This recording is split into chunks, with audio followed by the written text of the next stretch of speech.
Here, Trump, true to form, said that he ended the war between Ukraine and Russia. But as I told you, there's one small nuance here. Specifically, Trump wrote that he ended nuclear wars. Let's take a look at what exactly was stated on the social network Truth Social. The United States is the strongest country in the world. During my first term, I completely renewed our military.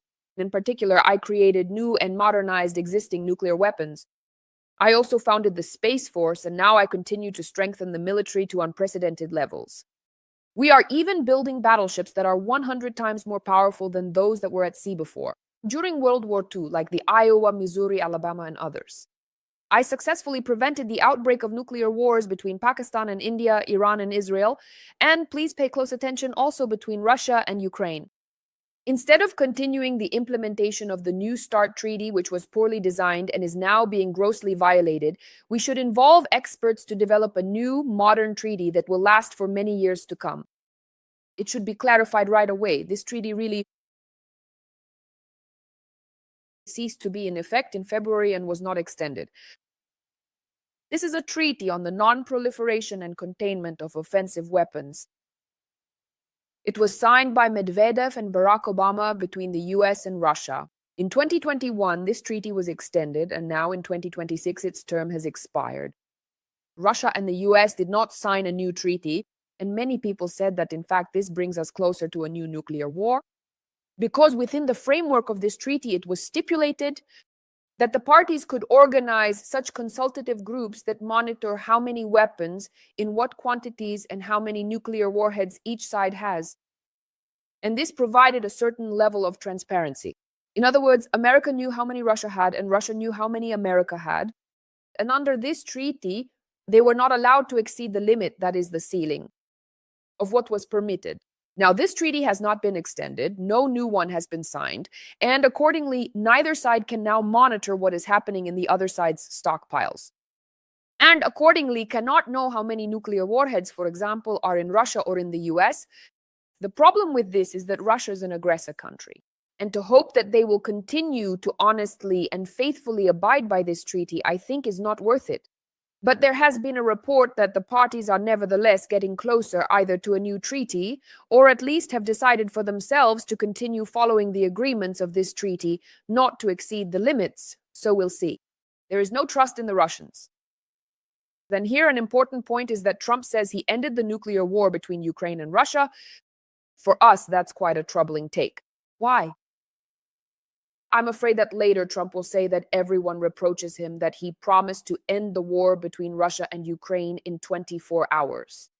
He is reproached for not putting pressure on Putin. Even now, when everyone says, well, yes, Putin broke the promise he made to you, Donald Fredovich, about the ceasefire and that he would stick to it, and Trump says he didn't break anything, he only promised me a week. A week passed, so he started these attacks again. So he kept his word to me. Well, Trump can't just publicly admit, like, yeah, Putin betrayed me. Once again, he doesn't respect me. My authority means nothing to him at all. So he carefully says, well, yes, he kept his word, okay? At the same time, I'm afraid that later he'll just say, yes, I stopped the war between Russia and Ukraine. I just meant the nuclear war. There was a nuclear threat, but I intervened. And now there is no nuclear threat. See, I simply stopped the nuclear one. We'll see. Because there were rumors that America is giving a deadline for an agreement between Russia and Ukraine even until May 15th. If hypothetically there is no result by May 15th, they will pull out of this story because they have elections coming up. And Trump wouldn't want to lose the majority of Republicans because then all his decisions would be questioned. Let's put it that way. But for example, Alexandra Filipenko, who is an Americanist political scientist and has appeared on our broadcasts, said that no, on the contrary, it is not beneficial for the US to pull out because the majority of Americans still support Ukraine. Trump will just come out and say, well, that's it, I couldn't do it, I'm pulling out. So his ratings, again, will go down, and Trump's ratings right now aren't very high. They're the lowest, as I understand, in the entire period, according to independent monitoring companies and opinion polls, so he is still concerned about this situation. We'll see until May 15th. It's not that far away. And Lavrov, as many people say, is just a talking horse, but still the foreign minister of the terrorist country, namely the Russian Federation, said that During these negotiations that took place, the topics of the Russian language and the UOC were also discussed. And Russia continues to insist on these very conditions, said their Foreign Minister Lavrov. And another important point is that the Russians are now putting forward a new condition regarding the territory of Donetsk region. Previously, they demanded that Ukraine withdraw from the territory of Donetsk region because they are unable to take this territory themselves already. Well, February 24th will mark 4 years of full-scale war. Unfortunately, such an anti-anniversary, or whatever you might call it in general, a tragic date in the history of our country. And in these 4 years of full-scale invasion, and starting from 2014, when they invaded our territory, they still cannot take Donetsk region. Accordingly, they put forward conditions that we are simply supposed to give it to them, to withdraw from this territory. There were already options like a buffer zone or somehow having the Americans manage it, and now they've gone even further. When they see that the Americans have started to put pressure, that the Americans are somehow trying to negotiate with Ukraine so that we would still withdraw from this territory, now the Russians are saying, now we want not just for you to leave. Now we want all the countries participating in these negotiations to recognize this territory as ours, that is, to recognize this territory as Russian. Which will never happen for the simple reason that if even one country, for example, from the European Union does this, it would mean that international law, all the UN charters, all the work of the Parliamentary Assembly of the Council of Europe, you could just take all those papers, tear them up, and burn them in a fire. That's it. From that moment, international law ceases to function, well, essentially officially. And we must remember this, and we must be aware of it. Because, in fact, what's happening now with international law, well, Russia is blatantly disregarding it. Let's put it that way, right? And if European countries go along with this as well, then the whole idea of the existence of international law can be written off entirely. And that would be the end of it. I really hope that no one will go down that path and that this discussion won't even become possible.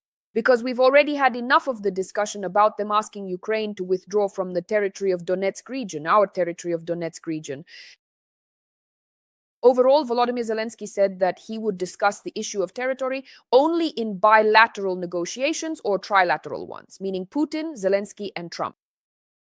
The Kremlin is calling on Zelensky to come to Moscow. Zelensky says, I won't go to Moscow. If you're so brave, please come to Ukraine, to Kyiv, and we'll talk here. Let's see how this all ends. For now, this is the situation we have. Now let's hear how President Zelensky summed up everything that happened regarding the exchanges and the finalization of the negotiation round. And next, we will talk with you about the exchange. I have some footage that will break your hearts. These are the moments when our prisoners of war call home, when they first set foot on our land, when they comment on everything that happened. And believe me, you need to see this. First, we'll watch Volodymyr Zelensky, and then we'll go straight to the exchange. Dear Ukrainians, a brief update about today. The most important thing is the exchange. Out of 157 of our people have returned home from Russian captivity. For a long time, it was impossible to unblock the exchanges. Now, the process is underway, and it's important that it continues. On the Ukrainian side, we are doing everything to make these exchanges happen. I thank our partners who help and provide the necessary mediation. I also want to thank our soldiers. Every unit that replenishes the exchange fund for Ukraine enables the state to carry out this exchange work. Among the guys who were brought back today, there are those who had been in captivity for almost 4 years. An incredibly long time. And difficult, considering all the Russian brutality. I'm happy for the families, for the loved ones, for the comrades who finally saw their own return. We will continue to work to bring everyone back, each and every one, military and civilian, adults and children. We remember and check on everyone by every single name. Today, our negotiation team reported after 2 days of meetings and talks, in the Emirates with the American side and with the Russian side.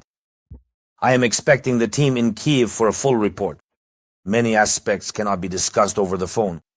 From what can already be said, further meetings are planned in the near future. Most likely in America.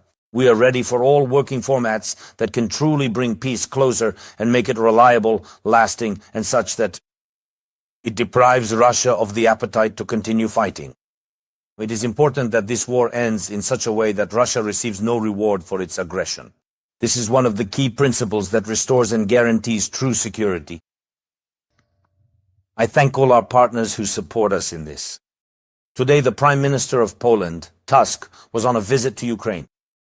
I am grateful to Poland for all the support for Ukraine, our people, and our independence. We appreciate this.